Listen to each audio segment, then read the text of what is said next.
നമ്മൾ നാലാമത്തെ റൗണ്ടിന് നാലാമത്തെ ജഗിൾ ചെയ്യാൻ പോകും.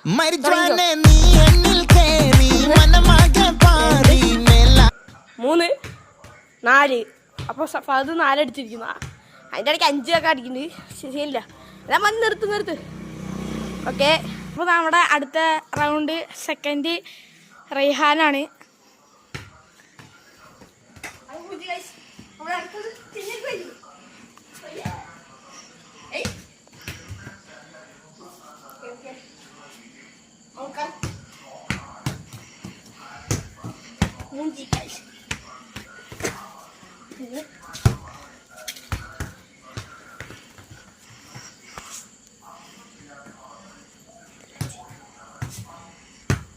നമ്മൾ 4 എടുത്തിരിക്കുന്നു.